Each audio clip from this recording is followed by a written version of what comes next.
സുഹൃത്തുക്കളെ എല്ലാവർക്കും നമ്മുടെ പുതിയ വീട്ടിലേക്ക് സ്വാഗതം. നിങ്ങൾ കഴിഞ്ഞ ദിവസങ്ങളിലൊക്കെയും അതിന് മുൻപുള്ള കഴിഞ്ഞതിന്റെ മുമ്പിലത്തെ മാസമൊക്കെ നിങ്ങൾ കണ്ടൊരു വാർത്തയുണ്ട്. മമ്മൂട്ടി സിനിമ, മമ്മൂട്ടി യുഗം ഇനി ഓസ്കാർ തലങ്ങളിലേക്ക് പോകുന്നു. അതായത് ഭ്രമയുഗം എന്ന് പറയുന്ന സിനിമയിൽ മമ്മൂക്ക കാഴ്ചവെച്ചിട്ടുള്ള ഒരു അസാമാന്യമായിട്ടുള്ള ഒരു കഴിവ്, അല്ലെ ആ സിനിമയ്ക്ക് മമ്മൂക്ക നൽകിയിരിക്കുന്ന ഒരു സംഭാവന, അതുകൊണ്ടൊക്കെ തന്നെയും ആ സിനിമ ഓസ്കാർ വേദിയിലേക്ക് ആദ്യമായിട്ട് ഇന്ത്യയിൽ നിന്ന് തിരഞ്ഞെടുക്കുന്ന ഒരു സിനിമ ഓസ്കാർ വേദിയിൽ പ്രദർശിപ്പിക്കാൻ പോകുന്ന ഒരു സിനിമ, അതിന്റെ ഒരു നേട്ടം അത് സ്വന്തമായിരിക്കുന്നത് മമ്മൂട്ടി ചിത്രമായിട്ടുള്ള ഭ്രമയുഗത്തിനാണെന്ന് പറഞ്ഞുകൊണ്ട് മാധ്യമങ്ങളിലൊക്കെ നമ്മൾ പോസ്റ്റ് ചെയ്തിരിക്കുന്നത് കണ്ടിരുന്നതാണ്. എന്നാൽ അതെന്നാണ് പ്രദർശിപ്പിക്കുക എന്നുള്ളൊരു ഡേറ്റും കാര്യങ്ങളും ഒന്നും വന്നിരുന്നില്ല. എന്നാൽ ഇപ്പോൾ ഇന്നതാ ആ ഡേറ്റ് വന്നിരിക്കുന്നു.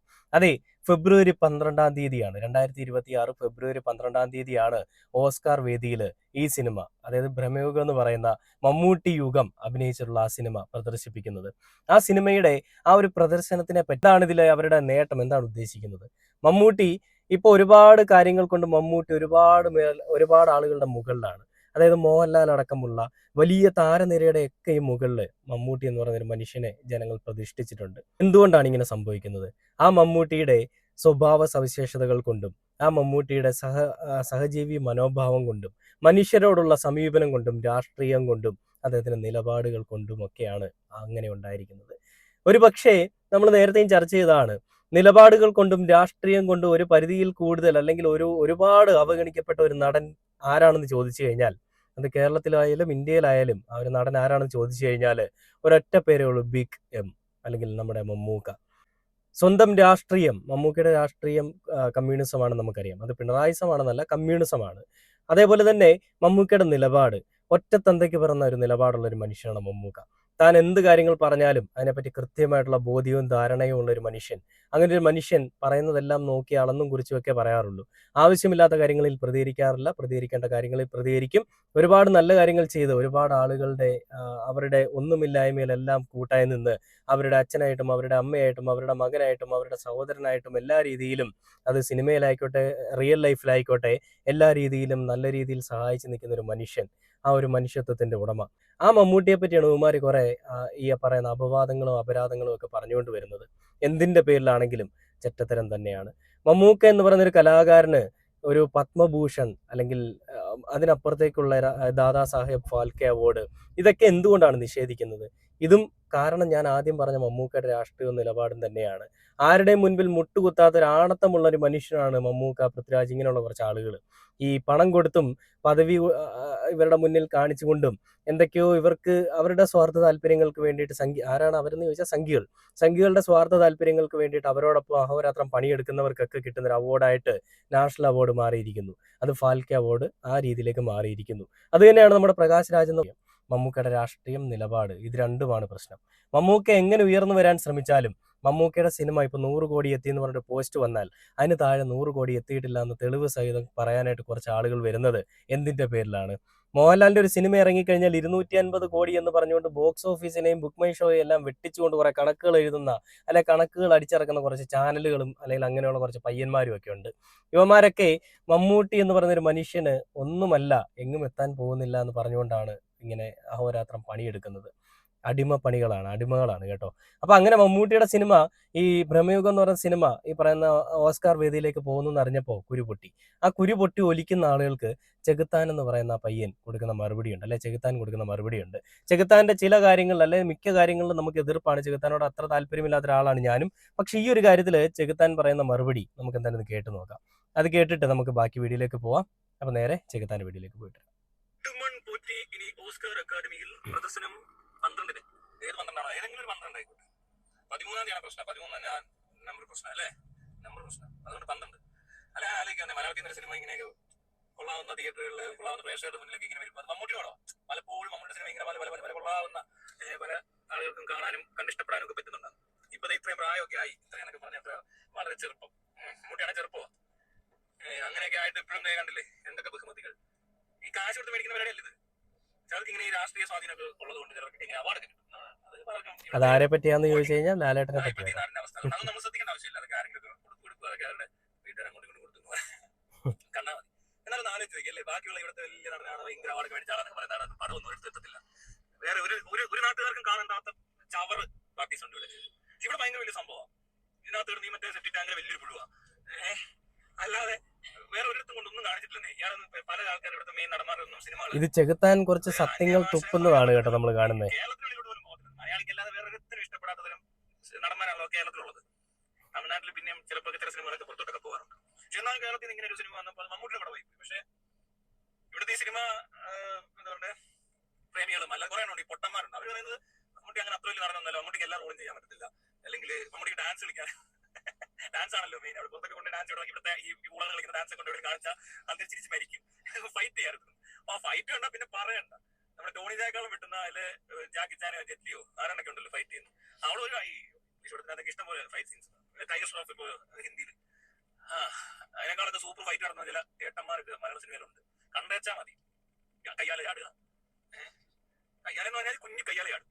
പിന്നെ അതും പറഞ്ഞങ്ങ് നടക്കുക. കയ്യാലെ ചാടി കഴിഞ്ഞ ദിവസം കയ്യാലെ ചാടുന്ന ശരിയാ. കാലൊക്കെ നെഞ്ചത്തി ഓട്ടിട്ട് അർണോൾഡിന് താങ്ങി പിടിച്ച് നിൽക്കുക. അതേ കാണുമ്പോൾ കണ്ടോ എന്തൊരു ഫ്ലെക്സിബിലിറ്റിയാണ്. പിന്നെ ഡെഡിക്കേഷൻ, ഫ്ലെക്സിബിലിറ്റി ഈ പ്രായത്തിലും. അത് ഇവിടുത്തെ ഏറ്റവും തറ ലോക്കൽ ആൾക്കാരുടെ ഏറ്റവും ഈ തറ ലോക്കൽ എന്ന് പറയുമ്പോൾ ഒരിക്കലും ഇവരുടെ സാമ്പത്തിക അവസ്ഥ വെച്ചിട്ടോ അല്ലെ ജീവിതകാര്യമായിട്ടല്ല ഞാൻ പറയുന്നത്. ഇപ്പൊ മാനസിക നിലയുണ്ട്, വിവരമില്ലായ്മ, ബോധമില്ലായ്മ, വെളിവില്ലായ്മ, സെൻസില്ലായ്മ. ഇതിനെയാണ് കണ്ടത്. അങ്ങനെയാണ്. അല്ലാതെ ഒരാൾ ജീവിക്കുന്നത് അയാളുടെ വേഷമോ അയാളുടെ വീടോ അത് നല്ലത്. മനസ്സിലായോ? അങ്ങനെയുള്ള തറകളുണ്ട്.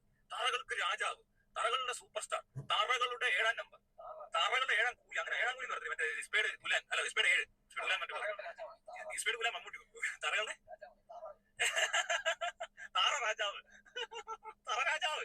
അല്ലാതെ വേറെ ഏതെങ്കിലും നടന്ന സിനിമ ഇങ്ങനെ വല്ല കൊള്ളാമെന്ന് പ്രദർശിപ്പിച്ചാൽ നിങ്ങൾക്ക് ആർക്കെങ്കിലും അറിയാവും?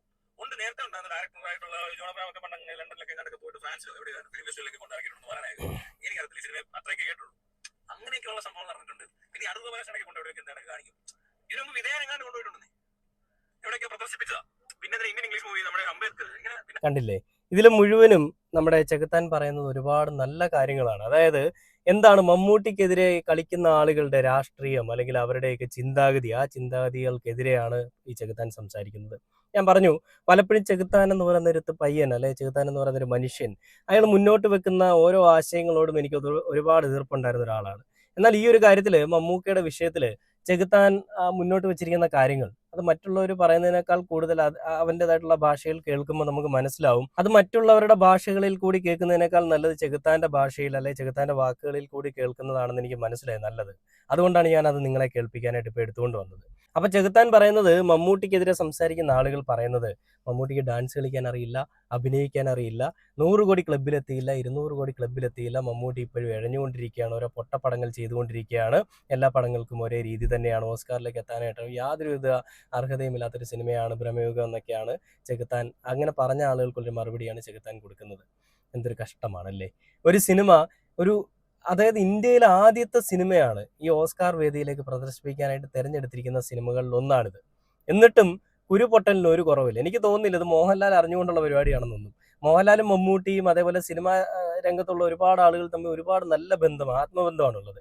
എന്നാൽ ഇവരുടെയൊക്കെ രാഷ്ട്രീയം, ആ രാഷ്ട്രീയം ഒരു സൈഡിൽ കൂടി ഇവരെ വെച്ചുകൊണ്ട് കളിക്കുന്നുണ്ട്. അതായത് മോഹൻലാലിന്റെ രാഷ്ട്രീയം എന്ന് പറഞ്ഞു കഴിഞ്ഞാൽ മോഹൻലാലിന് ഇന്ന ഒരു രാഷ്ട്രീയമുള്ള ഒരു വ്യക്തിയാണെന്ന് ഞാൻ വിശ്വസിക്കുന്നില്ല. പക്ഷേ ഈ സംഘിമിത്രങ്ങളോട് ഒരു ചായ്വുള്ള ഒരു മനുഷ്യനാണ്. അദ്ദേഹത്തിനെ ചായ്ച്ചതാണെന്നാണ് ഞാൻ മനസ്സിലാക്കുന്നത്. അപ്പൊ അദ്ദേഹം അവരുടെ അടിമയായിട്ട് ഇപ്പൊ നിൽക്കുന്നുണ്ട്. അപ്പൊ അങ്ങനെ നിൽക്കുന്നതുകൊണ്ടാണ് അദ്ദേഹത്തിന് അടിമകളുടെ ഒരു പുരസ്കാരമായിട്ട് ദാദാ സാഹേബ് ഫാൽക്കെ അവാർഡ് കിട്ടിയത്. എന്നാലും ജനഹൃദയങ്ങളിൽ മമ്മൂട്ടിക്കുള്ളൊരു സ്ഥാനം ആ ഫാൽക്കെ അവാർഡിനേക്കാളൊക്കെ അപ്പുറമാണ്. ആ ഒരു സ്ഥാനത്തിന് അല്ലെ സ്ഥാനമാനം ജനങ്ങൾ കൽപ്പിക്കുന്നതിന് ഒരു അവാർഡിന്റെയും ആവശ്യകതയില്ല. മമ്മൂട്ടി എന്ന് പറയുന്ന ഒരു മനുഷ്യനോടുള്ള സ്നേഹം കൊണ്ടാണ് എല്ലാ ആളുകളും ആ രീതിയിൽ ചിന്തിക്കുന്നത്.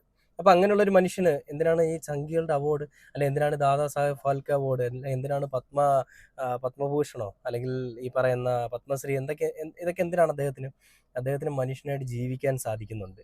അടിമകളുടെ അടിമയായിട്ട് അല്ലെ ഏതെങ്കിലുമൊക്കെ ചാണക സംഖ്യകളുടെ അടിമയായിട്ട് നിൽക്കേണ്ട ആവശ്യകത അദ്ദേഹത്തിനില്ല. അദ്ദേഹം അങ്ങനെ പോയി നിന്നു കൊടുക്കുന്ന ഒരു മനുഷ്യനുമല്ല. അപ്പൊ അങ്ങനെയുള്ളിടത്തോളം കാലം അദ്ദേഹം ഇനിയും ഒരുപാട് നാള്, ഒരുപാട് യുഗം, അല്ലെങ്കിൽ മമ്മൂട്ടി യുഗം ഇനിയും ഒരുപാട് കാലം നമുക്ക് ഇടയിൽ ഉണ്ടാവും.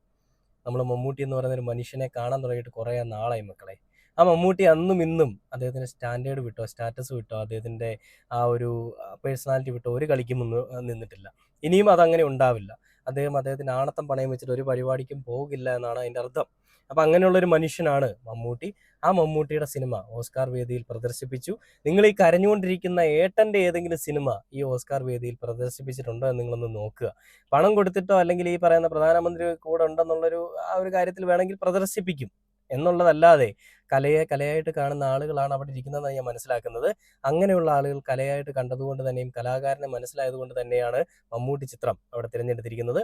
അത് മമ്മൂട്ടി അഭിനയിച്ചത് കൊണ്ട് മാത്രം ആ സിനിമ അത്രയും വിജയമായി ഈ ഓസ്കാർ ലെവലിലേക്ക്, അല്ലെ ഓസ്കാർ അക്കാദമിയിലേക്ക് തിരഞ്ഞെടുക്കപ്പെടുകയും ചെയ്തു എന്നുള്ളതാണ് നമ്മളിവിടെ മനസ്സിലാക്കുന്നത്. ഇനിയും ഒരുപാട് വർഷങ്ങൾ, ഒരുപാട് യുഗങ്ങൾ മമ്മൂട്ടി യുഗം നമുക്ക് കാണാൻ സാധിക്കട്ടെ. മമ്മൂട്ടി യുഗം ഇനിയും ഒരുപാട് നാൾ കത്തിച്ച് മിന്നിച്ച് പോകട്ടെ എന്ന് പറഞ്ഞുകൊണ്ട് ഒരുപാട് സ്നേഹത്തോടും ഒരുപാട് സന്തോഷത്തോടു കൂടിയും ഈ ചാണക സംഖ്യകൾക്കും മമ്മൂട്ടി ഇല്ലായ്മ ചെയ്യാൻ ശ്രമിക്കുന്ന ആളുകൾക്കുമൊക്കെ നമസ്കാരവും പറഞ്ഞുകൊണ്ട് ഈ ഒരു വീഡിയോയുടെ അവസാനിക്കുകയാണ്.